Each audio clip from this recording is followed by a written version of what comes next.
Aleluia. Eu gostaria de repartir contigo uma palavra que vai ser colocado aí no Data Show, sobre Romanos capítulo 8. Romanos capítulo 8. E nós vamos falar hoje, nós vamos fazer uma palavra mais ou menos expositiva, e se não der, nós vamos caminhando aí para as próximas semanas. Então, na realidade, eu vou só te relembrar de algumas verdades da palavra de Deus que são realidades e que devem influenciar as nossas vidas todos os dias. Sabe? O autor de Hebreus, ele disse que nós temos que nos apegar às verdades já aprendidas. Então é muito bom quando nós relembramos as verdades que nós já aprendemos, que nós sabemos, meditamos dessas verdades, oramos em cima dessas verdades.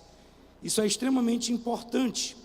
João capítulo 8, no verso 32, o Senhor Jesus diz: conhecereis o quê? A verdade, e a verdade o quê? Vos libertará. Então o conhecimento da verdade é o que nos liberta. Então, quando um texto, quando uma passagem ela está oculta para nós desfrutamos muito pouco dela. Mas quando os nossos olhos se abrem, o salmista ele diz: Senhor, desvenda os meus olhos para que eu contemple as maravilhas da tua palavra. Obrigado. Então eu quero conversar um pouco contigo sobre Romanos capítulo 8 e falar sobre a importância de nós nos apropriarmos dessas verdades da palavra de Deus. Por quê? Porque é a verdade da palavra de Deus que tem essa capacidade de nos fortalecer para termos uma vida plena oferecida pelo Senhor Jesus. Nós temos que crer e viver sobre o impacto dessas verdades da palavra de Deus. E o primeiro versículo que eu quero compartilhar contigo, pode colocar por gentileza, nós vamos compartilhar o verso 1 e 2 de Romanos 8. E o texto diz: portanto, agora já não há condenação. Na versão revista Almeida, revista atualizada, fala nenhuma condenação. Portanto, já agora não há nenhuma condenação para os que estão em Cristo Jesus.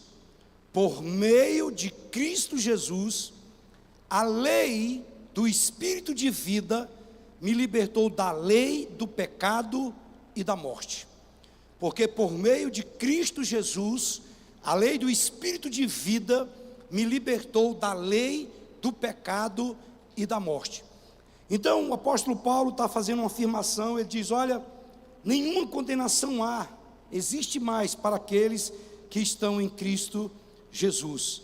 E tem um texto que eu gosto muito, que ele fala que lá em Romanos ainda, ele diz: consequentemente assim, como uma só transgressão resultou na condenação de todos os homens, assim também por um só ato de justiça resultou na justificação que traz a vida para todos os homens. Algumas pessoas dizem assim: pastor, mas eu não estava lá no Éden, e por que eu sofro as consequências do pecado cometido por Adão? Só que nós também não estávamos na cruz, e nós herdamos tudo aquilo que a cruz nos dá para nós podermos desfrutar. Então muitos cristãos, eles passam por um momento que se sentem acusados. E se tem algo que eu gostaria que ficasse bem claro no seu coração nessa noite, porque talvez essas sejam uma das maiores guerras que nós enfrentamos, é a acusação. E Paulo está dizendo: olha, não há mais nenhuma condenação para aqueles que estão em Cristo Jesus. E se nós começarmos a analisar e formos sinceros no que diz respeito à nossa caminhada de fé, nós vamos ver quantas coisas que nós perdemos por causa de acusação nas nossas vidas. Não é que Deus não nos perdoou, o problema é que nós não nos sentimos perdoados, e nós ficamos debaixo de condenação. Então por que isso acontece? É porque existe um acusador. Existe um acusador. A Bíblia chama Satanás de o acusador dos nossos irmãos. Apocalipse capítulo 12, verso 10, a Bíblia diz exatamente isso. Satanás, ele é o acusador dos nossos irmãos. Então ele vai tentar o tempo todo lançar culpa e condenação sobre a nossa vida, sobre minha vida e a sua vida. Por quê? Porque isso vai enfraquecer a nossa fé. Isso vai fazer com que nós nos sintamos indignos de estar na presença de Deus. Entre vários motivos de nós termos pessoas afastadas do Evangelho, é porque a pessoa peca e o diabo começa a acusar ela. Então ela vai sumir, ela vai desaparecer. Essa é a tendência natural. Foi o que aconteceu no Éden, com Adão e Eva. Quando eles pecaram, sabe, Deus vinha ter comunhão com eles, e um belo dia Deus chega e eles estão escondidos. E Deus pergunta: cadê vocês? Ele diz: olha, nós nos escondemos porque nós estávamos nus. Então preste bem atenção nisso. Por que a acusação vem sobre as nossas vidas? Porque esse é um dos principais títulos do diabo. Ele é o acusador. É o que a Bíblia diz em Apocalipse capítulo 12, versículo 10. Então eu conheço muitas pessoas que elas se sentem indignas de estar na presença de Deus. São pessoas sinceras, mas pisaram na bola, pecaram, erraram. E algumas delas ficam com a consciência pesada, mas isso não é só consciência pesada, é acusação. Acusação da sua própria consciência e acusação do nosso inimigo. Então a pessoa ela começa a se tornar indigna e ela se afasta. E olha, da igreja para o mundo é um pulo. Mas do mundo para retornar para a presença de Deus é uma guerra, principalmente na mente. Então, eu preciso sempre me lembrar disso. A acusação, ela nunca vem de Deus. Nunca se esqueça disso. Quando você se sentir acusado, lembre-se disso. A acusação nunca vem de Deus. A acusação vem do diabo. E por que eu estou te falando isso? Porque a nossa vida de fé, ela depende dessa consciência. Se nós não tivermos essa consciência de que nós fomos perdoados e de que não há mais nenhuma condenação sobre nós, nós não temos confiança para poder receber pela fé aquilo que Deus tem para nós. Então, sempre que você se sentir acusado, reconheça isso. A acusação não vem de Deus. A acusação sempre vem do diabo. E quando vier esse sentimento de acusação, o que nós devemos fazer? Nós temos que declarar a palavra, dizer em bom e alto som, repetir Romanos capítulo 8, verso 1, eu fui perdoado, e nenhuma condenação existe sobre a minha vida. Você consegue entender isso? Já falei aqui para vocês sobre a expressão tetelestai, que foi manifestada no Calvário, quando Jesus grita, ele fala, quando ele diz está consumado, ele fala tetelestai, e eu expliquei o motivo disso. Mas naquela época também, quando havia um prisioneiro em Roma, eles colocavam o prisioneiro lá na cadeia, eles colocavam umas cédulas na parede, com todos os crimes e a razão pela qual aquela pessoa estava ali. Então ficava ali escrito, ele matou, ele roubou, ele fez isso, tudo pregado. E depois da pessoa cumprir a pena dela, então eles batiam um carimbo, e esse carimbo era tetelestai, está cumprida a pena. Então todas as vezes que você se sentir acusado, declare isso em bom e alto som, eu fui perdoado, e nenhuma condenação há para mim que eu estou em Cristo Jesus. Então sempre lembre disso, há um acusador sobre as nossas vidas, e além do acusador, nós temos a nossa própria consciência que nos acusa. E aqui talvez está uma das maiores guerras que existe. Romanos capítulo 2, versículo 15, o apóstolo Paulo diz que a nossa consciência, ela dá testemunho, ora defendendo, ora acusando. Então eu tenho que ter essa convicção. Primeiro a João capítulo 3, versículo 21, o apóstolo João diz assim, olha, amados, se o vosso coração não vos condenar, nós temos confiança diante de Deus. Olha só o que João está dizendo, amados, se o nosso coração não nos condenar, nós temos confiança diante de Deus. Você não precisa me responder, mas olha, se você tiver 15 dias de jejum, só na água, orando 5, 6 horas por dia, você tem ousadia e intrepidez, se aparecer um demônio, você não tem medo nenhum, você tem confiança para pregar, você tem confiança para dirigir louvor, você tem confiança para fazer qualquer coisa. Mas seja honesto, você que é casado ou casada, se você tiver uma discussão ali com o filho, com o esposo ou com a esposa, e de repente acontece alguma coisa que você precisa usar a sua fé, como é que fica a sua confiança? É por isso que João está dizendo, amados, se a vossa, ele diz em 1 João capítulo 3, verso 21, amados, se o seu coração não te condenar, então você tem confiança diante de Deus. E Jesus vai dizer essa confiança que nós temos diante dele. Então, quando um crente peca, mesmo que ele esteja arrependido, a consciência dele pode continuar lembrando do erro que ele cometeu, gerando peso e culpa. Olha aqui para mim, escute o que eu vou te dizer. Deus nunca acusa a um cristão. Nunca. Acusador é o diabo. Isso aqui não é passaporte para o pecado. De maneira nenhuma. De maneira nenhuma. É você ter consciência para você não ser amassado por Satanás. Então muitas pessoas se arrependem, muitas pessoas pedem perdão, muitas pessoas são sinceras. Eu já vi pessoas carregando culpas de erros que elas cometeram durante dias, semanas, meses e anos. Quantas vezes que a pessoa pede perdão, mas ela continua remoendo o que fez? Ela não se sente perdoada. Então, Deus nunca acusa, quem acusa sempre é o diabo. E nós temos que ter muito cuidado com a nossa consciência. A Bíblia diz em Provérbios que assim como o homem imagina na sua mente, assim ele é. Outra coisa que nós precisamos entender, que como que acontece essa condenação? Muitas vezes nós confundimos culpa com disciplina. Muitas vezes esse sentimento de culpa e de condenação, nós achamos que vem da parte de Deus, ou nós achamos que é Deus nos disciplinando. Há uma diferença, irmãos, entre culpa e disciplina. A Bíblia diz em Hebreus capítulo 12, verso 6, que Deus, ele corrige em amor. A Bíblia diz que Deus corrige e disciplina o filho que ele ama. É uma correção, não é acusação. Muitas pessoas interpretam a disciplina do Espírito Santo como se fosse condenação, mas não é condenação. Quando existe algo te incomodando, é exatamente o despertar de Deus te convidando para arrependimento e para restauração.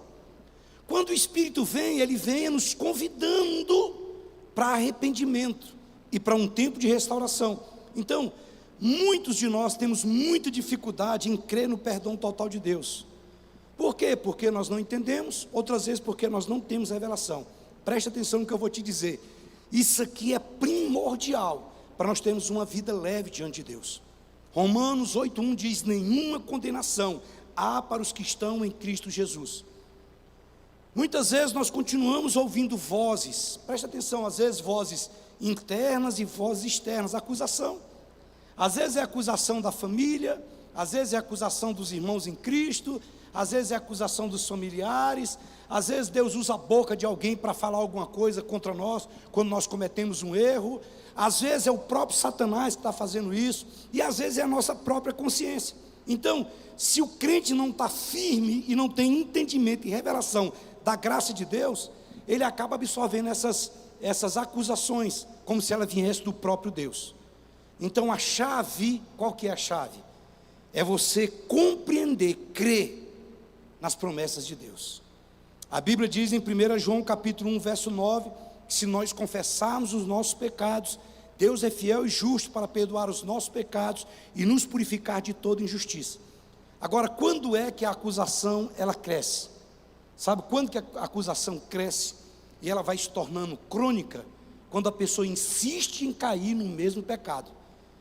E vai acontecendo que a pessoa ela não vai tendo mais arrependimento. Ela começa a ter somente remorso do que fez.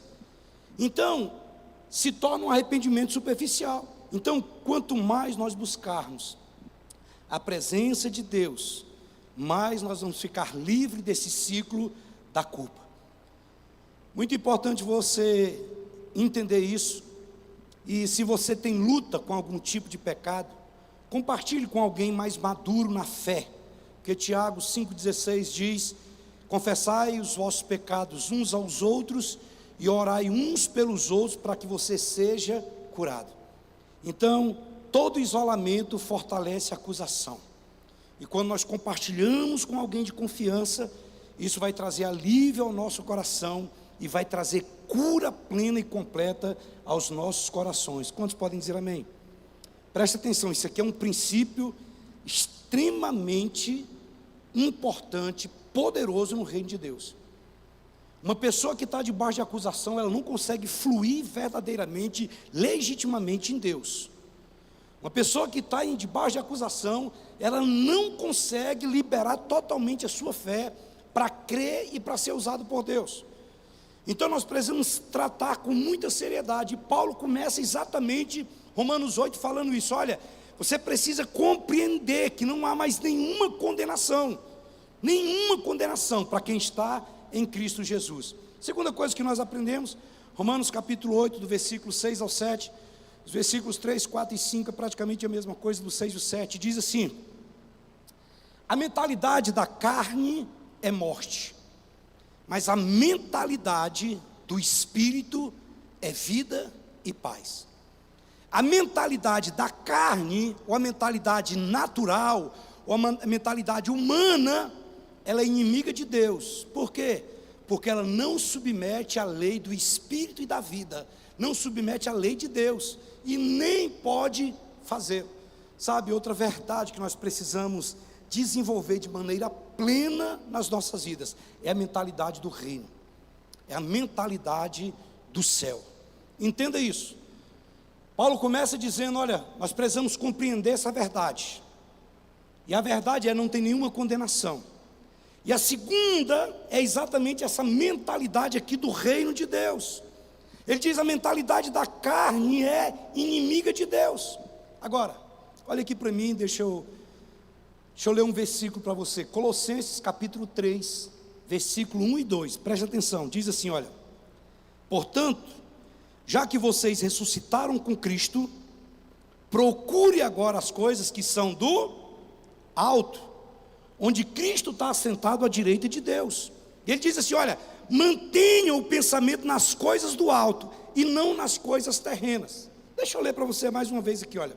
Ele diz, portanto, já que vocês ressuscitaram com Cristo, procure agora as coisas que são do alto, onde Cristo está assentado à direita de Deus. Ele diz, mantenham o pensamento nas coisas do alto e não nas coisas terrenas. Então, escute bem, esse texto aqui é um convite para vivermos com essa mentalidade do reino, mentalidade diferente da mentalidade desse mundo. Então quem nasceu de novo, ele não pode viver da mesma forma que ele vivia antes.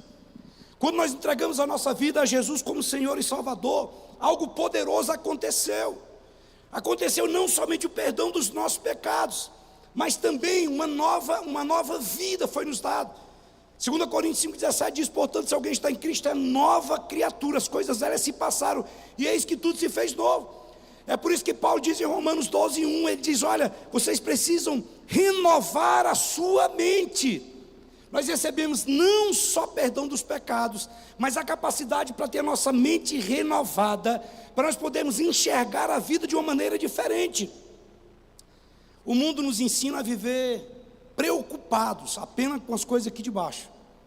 Então você pode ver, quando você conversa com alguém aí que não tem compromisso com Cristo, ele está o tempo todo preocupado com dinheiro, o tempo todo preocupado com posição social, o tempo todo preocupado com conquistas materiais, com reconhecimento humano. Mas o Senhor, Ele nos desafia a levantar os nossos olhos e a viver com o coração e com a mente voltados para o céu. É mais ou menos o seguinte, eu sempre digo, o arrebatamento para mim já começou há muito tempo. Por quê? Porque o meu coração já foi arrebatado. O meu corpo está aqui na terra, mas o meu coração já foi arrebatado. É a mentalidade do céu, é a mentalidade do reino. Então eu estou com os pés na terra, mas o meu coração está totalmente no céu. Isso aqui não significa que nós temos que abandonar o nosso trabalho, os nossos compromissos, as nossas responsabilidades diárias. Mas significa que nós temos, a partir do tempo do dia que nós nascemos de novo, agora nós enxergamos as coisas a partir da perspectiva do céu. O céu, ele não é o nosso destino. O céu, ele é a nossa origem. Nós precisamos entender que nós não somos terráqueos. Pastor Fabiano Ribeiro diz que nós somos celsáqueos. Então a nossa mentalidade é a mentalidade do céu. Nós enxergamos as coisas a partir dos valores celestiais, divinos. Assim como quando alguém muda de um país, ele vai ter que aprender uma nova cultura, um novo idioma, vai ter que aprender novos costumes. Então nós também, quando nós somos transportados do império das trevas para o reino da luz, para o reino do Filho do seu amor, então agora nós também temos que aprender a cultura dos céus. O problema é que o nosso contato com o manual celestial é muito pouco. O problema é que o nosso contato com a língua dos céus é pouca. Então tem pessoas que moram em outros países anos e anos e anos e não conseguem falar no idioma daquele país. Por quê? Porque eles não se envolvem, eles são indiferentes à cultura. O cara sai do Maranhão, vai lá para a Inglaterra, e ele acha que ele vai levar o Maranhão lá para a Inglaterra. Isso chama na teologia de aculturação. Não, eu vou me aculturar, eu vou me moldar à cultura do lugar. Então é a mesma coisa. Nós somos transportados do império das trevas para o reino da luz. Existe um novo valor, existe uma nova língua, existem novos costumes, e nós vamos ter que mudar a nossa mentalidade para alinhar ela com a cultura do céu. Isso acontece quando nós permitimos Deus a transformar a nossa mente pela palavra dele, pelo Espírito dele. Então, quem tem essa mentalidade do reino, quem tem essa mentalidade dos céus, ele tem a vida dele focada em Cristo. A vida dele é focada em Cristo. Hebreus capítulo 12, verso 2, ele diz: fixemos os nossos olhos em Jesus, autor e consumador da nossa fé. Então preste atenção, se você tem a mentalidade celestial, a mentalidade do céu, a mentalidade do reino, então o nosso foco está sempre em Cristo Jesus. Então quando nós enfrentamos problema, quando aparece circunstância diversa, ao invés de nós olharmos para o problema, para a situação contrária, nós olhamos para aquele que tem todo o poder e toda a autoridade. Então quem tem a mentalidade do céu, tem a vida focada em Cristo. Quem tem a mentalidade do céu, vive com a esperança eterna. Filipenses 3:20, ele diz: a nossa cidadania está onde? Nos céus, de onde esperamos ansiosamente o nosso Senhor e Salvador. Então nós não pertencemos a esse mundo, nós somos estrangeiros, nós estamos de passagem aqui, rumo ao lar celestial. Olha aqui para mim, entenda isso, eu já falei isso outras vezes. Imagine que você sabe que o banco vai quebrar amanhã, sei lá, qualquer banco aí, o Bradesco vai quebrar amanhã. Você tem certeza absoluta que ele vai quebrar, daqui segunda-feira. Imagina que você vai pegar o seu carro, a sua casa, você vai pegar tudo, vender, fazer dinheiro e depositar lá. Nenhum louco vai fazer isso, irmãos. Por quê? Porque você já sabe, já foi solto uma nota. Sabe, o Banco Central soltou uma nota: olha, o banco tal, ele abriu falência, não coloque nada lá. Sabe o que todo mundo vai fazer? Vai tirar o dinheiro que tem lá dentro. Agora, sabe o que a Bíblia diz? Que o mundo inteiro jaz. Tem algumas pessoas que acham que ali é jazz. Não, é jaz. Está debaixo do maligno, é o que a Bíblia diz. A Bíblia diz: olha, o mundo inteiro, ele está debaixo do maligno. Então quem tem a mentalidade do céu, a esperança dele é a eternidade. Mesmo ele lutando para conquistar, para desbravar, mas ele vai possuir o que quer que seja aqui na terra, mas ele jamais vai ser possuído por alguma coisa. Pastor, qual é a diferença? A diferença é aquela história dos dois filósofos. Existia um filósofo pobre e um filósofo rico. E um dia o filósofo pobre disse: eu preciso encontrar com aquele filósofo rico, porque eu não consigo entender, imaginar como é que alguém pode filosofar e ser rico. E ele foi. Chegou lá no castelo do filósofo rico, ele viu tudo aquilo, e o filósofo rico falou assim: vamos dar uma volta. E ele saiu com ele, foram para o campo. Depois deles terem andado alguns quilômetros, quando eles olham para trás, o palácio do filósofo rico está pegando fogo. E o filósofo pobre começa a gritar desesperado: está pegando fogo, pelo amor de Deus, está pegando fogo o palácio. E o filósofo rico falou assim: ué, mas O que tem? O palácio é meu, não é seu. Ele falou: eu sei, é porque eu só tenho 2 tanguinhas e uma ficou lá. Geralmente o faqui, o filósofo naquela época, no Oriente Médio, ele andava só com uma sungazinha. E o desespero dele é porque ele só tinha 2 daquela, ele estava preocupado com o que ficou. Só que o outro tinha um castelo, um palácio, e não estava nem aí. É a diferença entre você ter, entre você possuir e não ser possuído por aquilo que você tem. Então quem pensa com a mente do céu, ele valoriza aquilo que o mundo despreza. O mundo está ensinando sempre o tempo todo, dizendo: olha, o mundo é dos espertos, mas a Bíblia está dizendo: o mundo é dos santos. O mundo está dizendo: olha, acumule riqueza.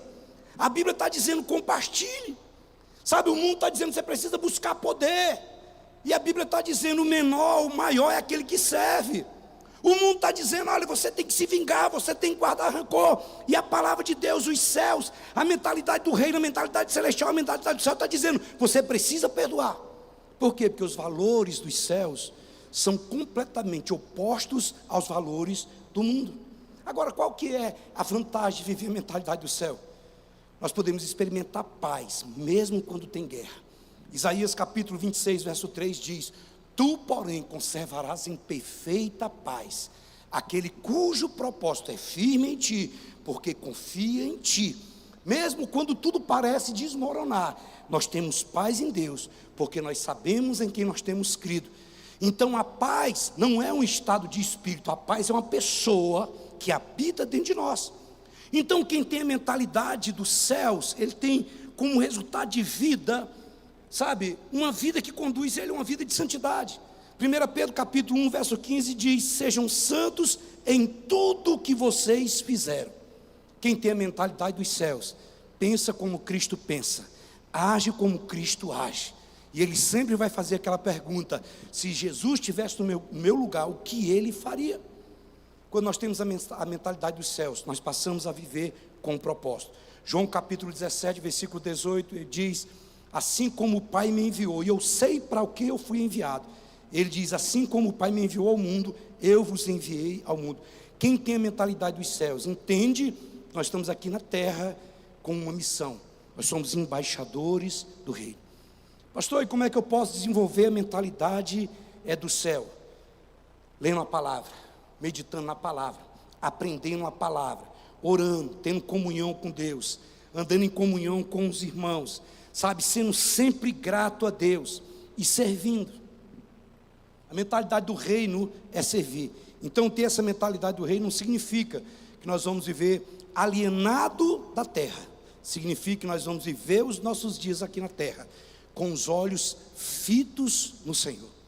Sabe, irmãos, eu vou ser bem honesto com você, eu tenho perdido a graça pela vida. E quando eu falo isso para você, assim, eu já tive vontade de ter e fazer tantas coisas. Sabe, hoje meu coração está bem agasalhado. Eu quero fazer a vontade do Senhor.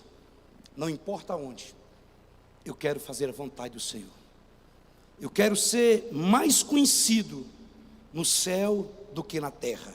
Então, quando nós pensamos como Cristo, as nossas atitudes mudam, a nossa vida muda, os nossos valores mudam, os nossos relacionamentos são transformados e a nossa vida, ela passa a refletir a glória de Deus. Quantos estão entendendo? Diga amém. Eu quero te desafiar você a ajustar a sua mentalidade com a mentalidade dos céus. Não viver preso somente às coisas desse mundo, mas olhar para cima, onde Cristo está. Então, nós precisamos permitir que o Espírito Santo alinhe os nossos pensamentos com os pensamentos de Deus.